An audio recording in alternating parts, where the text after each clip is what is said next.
Hello everyone. Tonight, I'll be reading 3 new creepy posts that I found on the Creepy Encounters subreddit. So sit back and relax, because tonight, we'll be diving headfirst into these 3 frightening posts. Stories.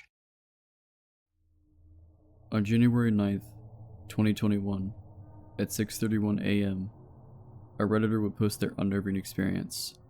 Their post is as follows. About 2 years ago, I was working for a company as a person who measures houses. Most people haven't heard of it. It's where you essentially have an iPad and you go to people's homes and drop floor plans and measure rooms for carpet/hardwood flooring projects. Anyone can request one. I was 25 at the time and one of the few females that work in this position. I was actually really good at the job, so they gave me a lot of work, and I usually hit between 10 to 14 houses a day, driving all over multiple towns. This town was my last house of the day, in the middle of nowhere, and I was exhausted. When I got there, I was incredibly annoyed because the customer wasn't home and was late for his appointment.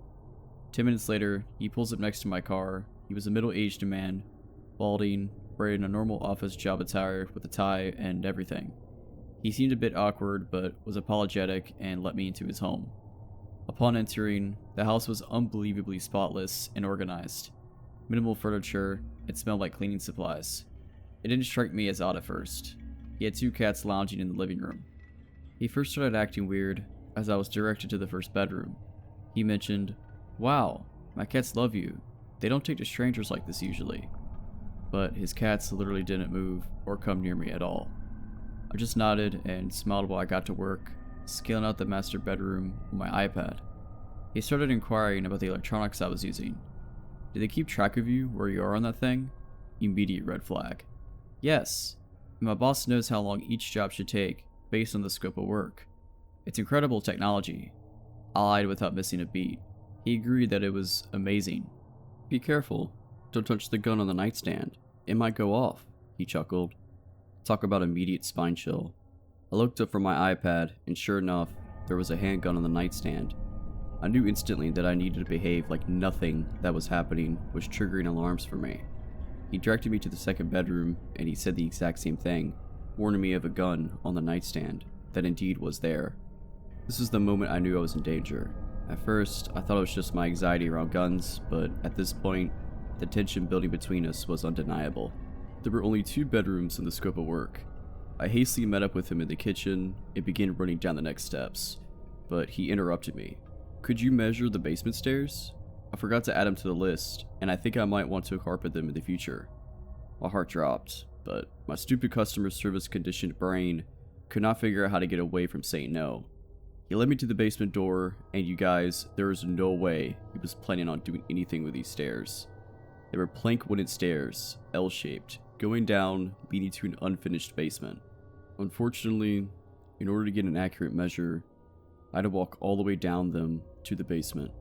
Meanwhile, he stood blocking the doorway with a smile on his face, mentioning again about whether or not my boss knew where I was, to which I shortly replied yes. Once I got to the basement, I scanned the room quickly. There was not 1, but 7 deep freezers lining the walls. In the middle of the room was a lit low hanging ceiling light, revealing an old television set, VHS tapes scattered on the floor, and an old recliner facing the TV. Behind the set, 2 white shelves full of VHS tapes. In this moment, I knew one of the 2 things was going to happen. He's either going to let me go, or he was going to push me down the stairs. I held my breath, put a smile on my face, in an attempt to act my way out of the situation, and began to climb the stairs. All I could hear was my heartbeat in my ears. He was still blocking the door, no smile this time. As I got to about the 5th stair from the top, I felt him hesitate, which made me hesitate as well. You could cut the tension with a knife, and I finally understood that expression. To my absolute shock and relief, after 4 seconds, he stepped aside. I made a beeline towards the front door, not saying a word, and he stopped me again saying, "Oh, before you go, will you give my cats a treat? They loved you so much." He was holding a bag of cat treats. I quickly gave his cats a treat, thanked him, and practically ran out of the house, and definitely ran to my car. The second I got out of his driveway, I just cried. I tried to call my boss, but I was in a dead zone. The truth of the matter is that my boss would not have noticed I was missing for at least 24 hours when I didn't route my day the next workday. Yes, he would have eventually been caught, as it was my last known location, but I would have been long dead. I couldn't sleep for a week after what happened. I was petrified to work my job, but had no choice. This day still haunts me. On February 5th, 2021, at 9:40 p.m., a Redditor would post an odd experience that they had with a house visitor. Their post is as follows. Let me start this off by letting you know that I was living close to a metropolitan area for a little over a year before moving back to my tiny 10,000 population hometown. Before that, I was at college, other places, etc., and I didn't interact with anyone from my hometown besides family for many years. I even deactivated Facebook for a few years. Anyway, fast forward to fall of 2020, I moved to a house in the tiny town. One chilly fall night, I decided it was the perfect night to chill and get inebriated off of many glasses of wine. I was relaxing on the couch with my girlfriend when we suddenly heard someone knock on the front door. It was around midnight, so she immediately told me not to answer the door. I immediately got up to pull up the blinds on the glass portion of the door to see a meek-looking girl, probably younger than 20, standing on our porch with a blanket and bag. I was shook by this because in a town like this, in the Midwest, there literally are no homeless people, or because the town is so small, people usually have a support network when things go sour. I asked her what was going on, and she said she was homeless and needed a place to stay. My drunk self thought that it was an amazing time to fulfill my need of helping the world by opening my front door to let her stay in the guest bedroom. My girlfriend immediately sat her down, was asking her questions, and her answers were pretty vague, thinking back. Eventually, she told us she knocked on every door down the street to find a place to stay because she got in a fight with her mom, so she wasn't homeless. It is also odd to think a young girl would do that considering the danger. Eventually, I found out that she went to the same private school that I went to from 1st to 6th grade, except the college extension on the same campus. We were kind of bonding on stuff, talking to campus, because it's this new age BS school run by older people. But then she mentioned that she had a no contact order for sitting at the same table as someone at the school. My drunk self did not register no contact meant restraining order. So we're talking, and then she says that she recognizes me from Facebook. I was alarmed, especially because I've never seen this girl before in my life, and we have an almost 10-year age gap. She told me it was because I posted a local rental on the Facebook home share. It was for my mom, who is a realtor without Facebook. Okay, that's reasonable. Small town. But then she tells me that she knows my mom.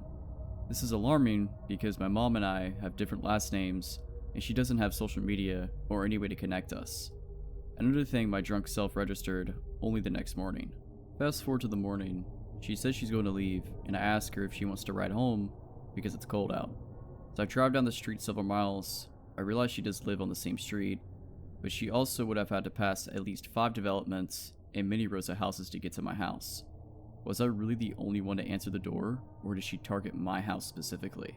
The next day, my girlfriend and I both discussed how odd that was and how many things didn't add up. Later in the day, we come back home from the store, we see the girl in front of our house. Again. I'm panicking because I'm horrible with confrontation, and my girlfriend said, "You let her into our house, so you deal with it." She stays in the car, and I ask the girl what's going on, and she asks again if she could stay with us. I panicked and asked her to come out of the car. My girlfriend told her that she didn't know if she had a gun, or honestly, who she was, and she could only stay with us if she opened up to us about everything and why she's not going home. We sat her down in the kitchen and nicely grilled her only to get vague answers. To be honest, initially I was concerned it was an abuse situation, but it turns out it wasn't. At this point, she's in our house and we don't know how to get her out. By a stroke of luck, she says she's leaving to go to the dining hall and will come back later. We quickly tape signs on both the front and back doors that read, "Landlord won't allow additional tenants. Best to go back to your mom's." It's later in the evening and dark out at this point, and we hear banging on the front door. Then we hear banging on the side door, then the back door. Finally, it stops. We were upstairs and we knew it was her, so we just waited it out for an hour. I walked downstairs to check because we were starving and wanted to use the kitchen downstairs.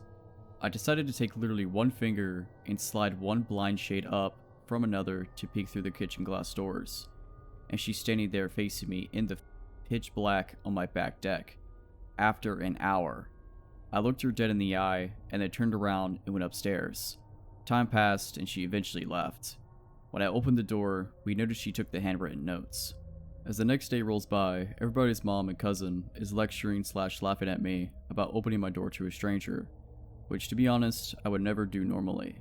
But the whole thing wasn't sitting well with me, and I needed more information. I posted something on Facebook about it, and a boy I went to with in elementary messaged me asking if it was Name because she had an obsession with him that led to a restraining order. He advised me that she is probably harmless and not to respond to her. She hasn't come back since, and I still have no clue why she truly showed up or how she even knew me. It cost me the purchase of a Ring security system, but it could have been much worse. On June 27th, 2021, at 8:36 p.m., a Redditor would post their strange experience with unexpected house guests. Their post is as follows. This just happened about 15 minutes ago. It was one of the weirdest encounters I've ever had. My family and I'm a 22 female, were sitting in our living room, watching TV after dinner. All of a sudden, there's an unexpected knock at the front door. I go to open it, and there are 3 young teens, sophomores in high school, that I don't know. They tell me that a few guys are following them and they needed to look like they knew someone. I told them immediately to come inside to evade the people following them. The teens told me it was 3 younger boys, probably about 8th grade, that had been following them as they walked about a mile from a gas station nearby to my neighborhood. I went outside to try to see if I saw the boys, and sure enough, they were just down the street.